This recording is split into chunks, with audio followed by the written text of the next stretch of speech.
Liberation narratives in 7 parts. 1.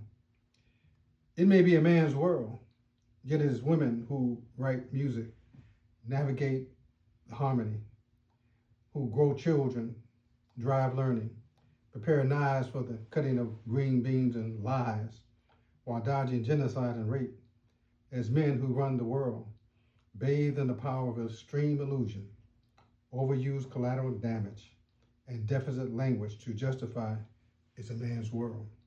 2.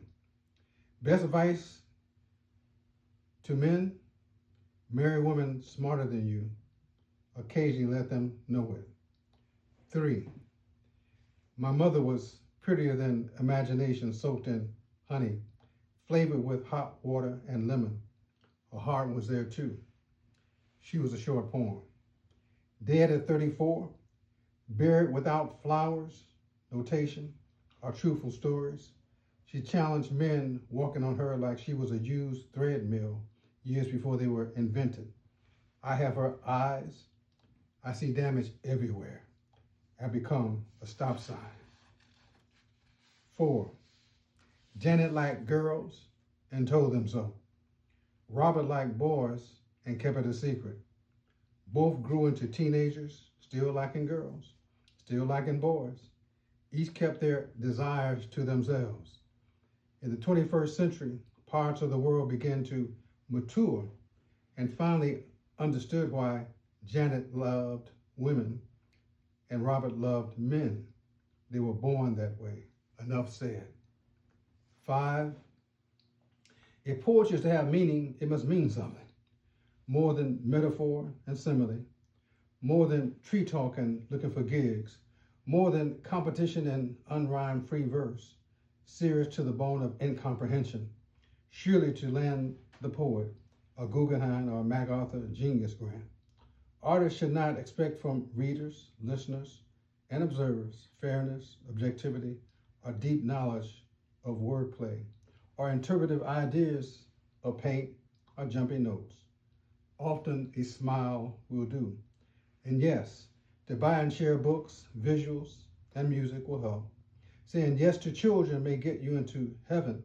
Saying no to war builds character and conscience. Giving 10% of what you earn to the homeless will aid in your sleeping a full night.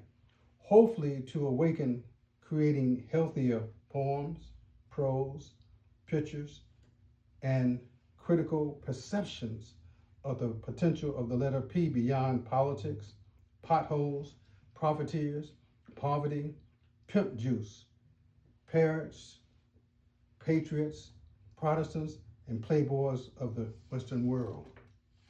6. If you don't know who you are, anybody can name you, and they will.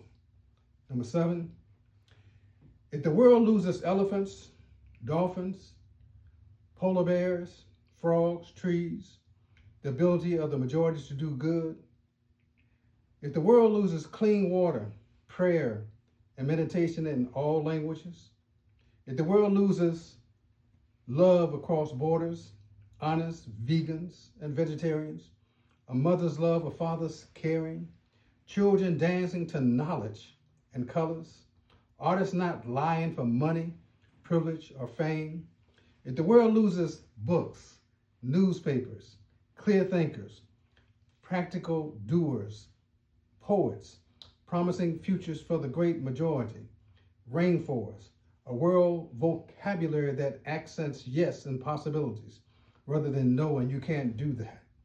If the world loses the great apes, schools, giraffes, salmon, the coral reefs, insects, worms, organic farmers, compost, green tea, workers who use their hands to build and repair stuff, North and South poles, teachers, people of faith, engineers, wheatgrass, carrot juice, oatmeal, and 7-grain bread. If the world loses you and water, yes, precious you and the daily taste of life, it finally means that we've lost butterflies yesterday and failed our children.